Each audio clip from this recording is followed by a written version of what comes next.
Sam adalah seorang mahasiswa dari Sidikalang yang merantau ke Medan. Ia terbiasa memiliki porsi makan yang banyak, dan hampir setiap makan selalu diikuti dengan minuman manis.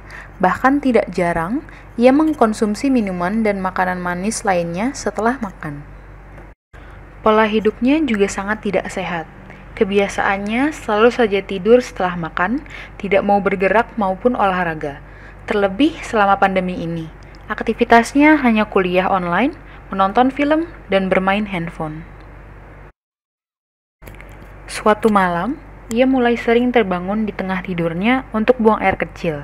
Bahkan, terkadang, frekuensi buang air kecilnya bisa mencapai 3-4 kali per malamnya.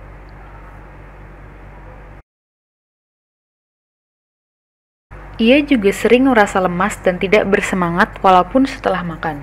Ia menjadi lebih mudah mengantuk, bahkan sering mengalami kesemutan.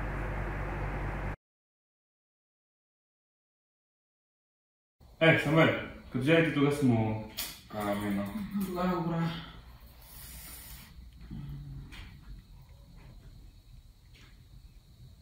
Kau memang ini. Sini lo, berkucek dulu gula darahmu. Semalam ada aku beli barang baru ini. Amin. Tes gula darah. Siapa tahu gula darahmu naik kan? Lu tes dulu ya. Sini tanganmu.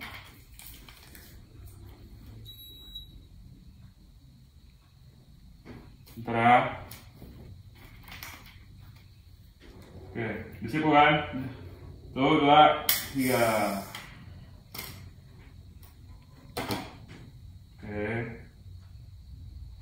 Oke, tunggu. Taruh sini ya.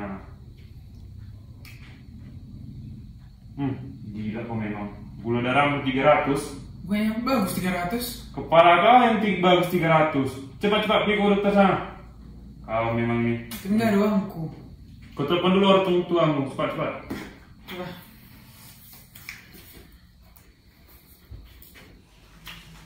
Bah, bagus-bagus sekali lah baju-baju model ini. Cantik kali pula. Telepon rupanya sih, Sam. Halo, Mak. Halo, Sam. Kenapa, Nak? Sehatnya kau? Apa sekali lah, Mak. Aku mau minta duit. Tadi aku cek gula darah sama kamu kan. Katanya aku sakit diabetes. Kayak mana itu, Mak? Berobat aku. Memang anak jalan sekarang. Kau telepon mamanya cuma minta duit lah. Apa kau bilang? Kau diabetes? Apa itu diabetes? Kayak saya gula itu loh, Mak. Oh, sakit orang tua itu rupanya. Kenapa kau bisa kena? Ketuaan dari siapa kau, Sam? Aku nggak tahu, Mak. Mungkin kan ada kawan-kawanku lah yang berduit itu loh. Alah, mama dengar bahaya lah itu. Apalagi diabetes basah. Bisa hilang kakimu, Nak. Iya lah, Mak. Aku tahu kali loh. Kayak mana ini, Mak? Makanya, jangan kau dekat-dekat orang diabetes itu. Jangan dulu makan yang manis-manis, yang gula-gula. Ganti nasimu sama kentang aja, Nak. Istirahat kau. Jangan banyak-banyak gerak-gerak. Sana lasak sana sini, biar cepat sembuh kau. Nanti mama kirimkan daging yang banyak-banyak ya, biar nggak banyak makan manis-manis dulu kau. Iya lah, Mak. Ya, Mak. Sekalian lah ya, Mak. Jangan lupa kirim duitnya. Biar bisa aku check up. Iya, Nak. Ya, nanti mama transfer ya. Hati-hati kau ya. Udah. Makasih, Mak. Dah.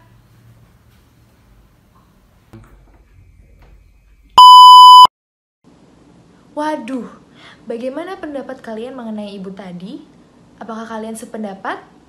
Pengetahuan ibu tadi itu salah ya.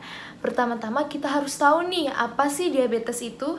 Nah, menurut American Diabetes Association pada tahun 2010, diabetes mellitus adalah suatu penyakit metabolik dengan karakteristik hiperglikemia atau kadar gula darah yang tinggi yang terjadi karena kelainan dari sekresi insulin, kerja insulin, ataupun keduanya. Apakah penyakit diabetes itu menular? Penyakit diabetes itu tidak menular ya. Penyakit diabetes hanya disebabkan oleh karena faktor keturunan, genetika, ataupun gaya hidup seseorang.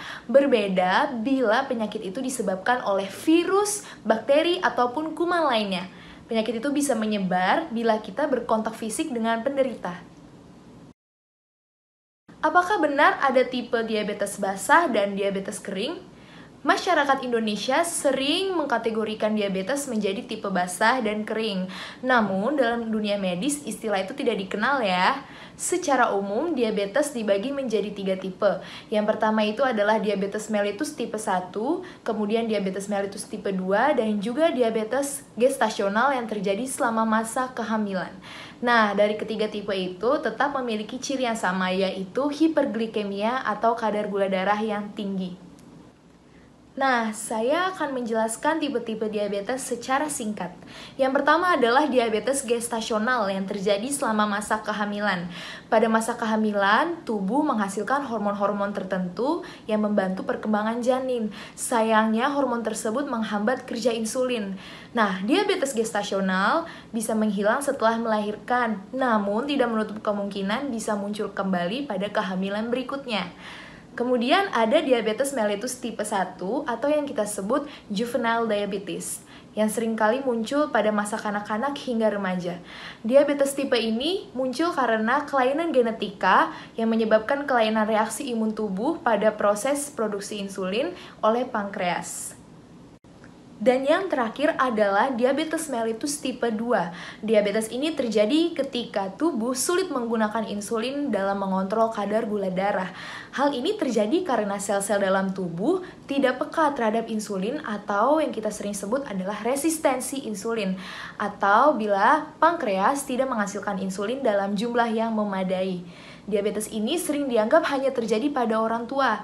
Faktanya, diabetes ini tidak menutup kemungkinan terjadi pada orang muda, terlebih dengan faktor resiko seperti obesitas atau kegemukan yang disebabkan karena penumpukan lemak di perut akibat konsumsi kalori berlebih, membuat tubuh tidak peka terhadap insulin. Kemudian ada karena riwayat keluarga atau keturunan dari orang tua yang terkena diabetes, di mana riwayat ini bisa memiliki resiko 6 kali terkena diabetes. Yang ketiga adanya kurangnya aktivitas fisik atau olahraga yang dapat menyebabkan obesitas. Kemudian ada merokok, ada stres yang menyebabkan sel tubuh tidak peka terhadap insulin, dan juga makanan tinggi kolesterol.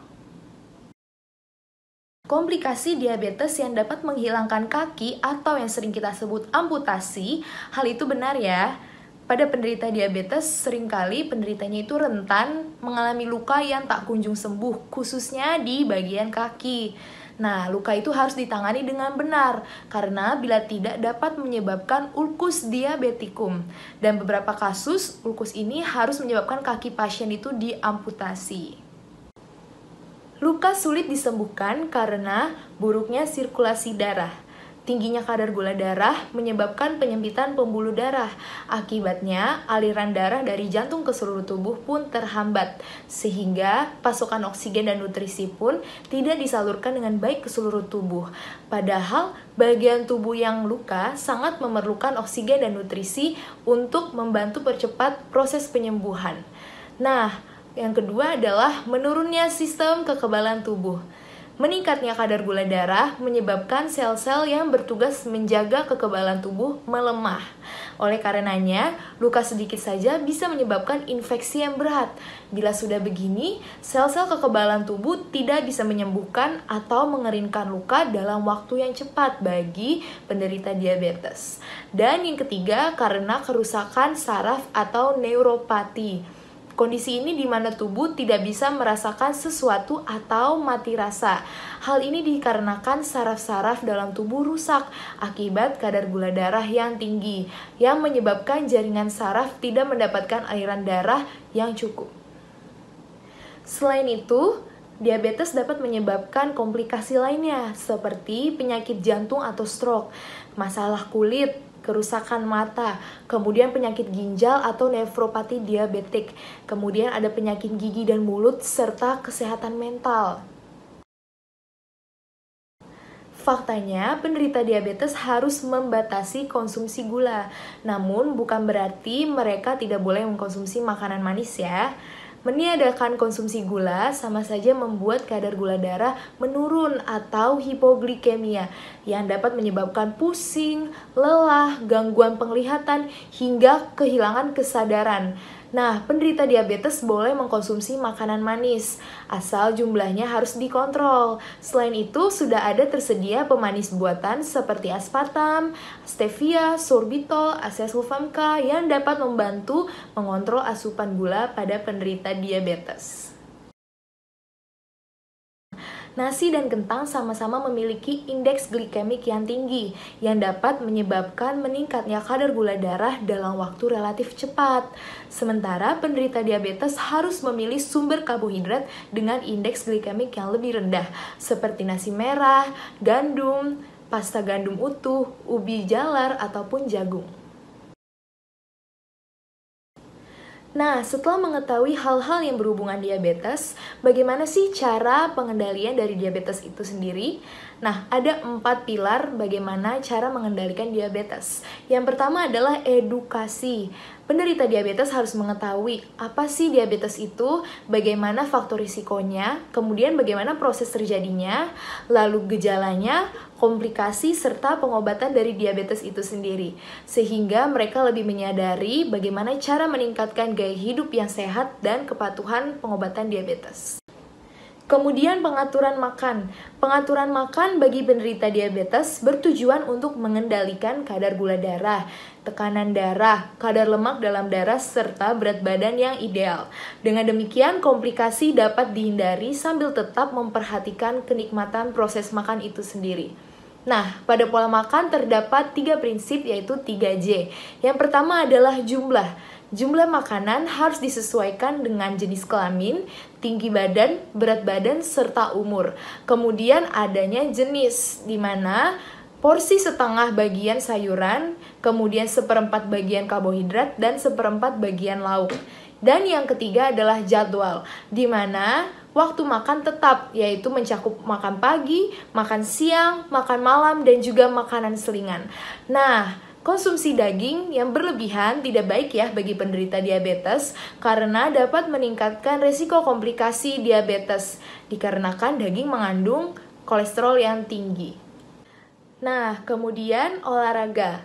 Aktivitas fisik memiliki efek yang sangat baik dalam meningkatkan sensitivitas insulin bagi tubuh penderita diabetes sehingga pengendalian diabetes lebih mudah dicapai.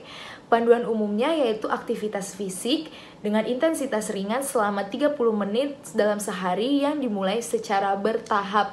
Nah, ada jenis olahraga yang dianjurkan seperti olahraga aerobik, yaitu berjalan, berenang, bersepeda, berdansa, berkebun, dan lainnya. Penderita juga harus meningkatkan aktivitas fisik dalam kegiatan sehari-hari, seperti lebih memilih naik tangga daripada naik lift. Kemudian adalah obat. Obat oral ataupun suntikan perlu diresepkan dokter apabila kadar gula darah tidak terkendali walaupun sudah 3 bulan penderita mencoba menerapkan gaya hidup sehat di atas. Nah, obat yang digunakan atas pertimbangan dokter pada keadaan tertentu seperti pada komplikasi akut diabetes atau pada keadaan kadar gula darah yang terlampau tinggi. Nah, sekian informasi dari saya mengenai diabetes. Bagaimana anggapan Anda mengenai diabetes saat ini? Mari kita cegah dan kontrol diabetes mulai dari sekarang.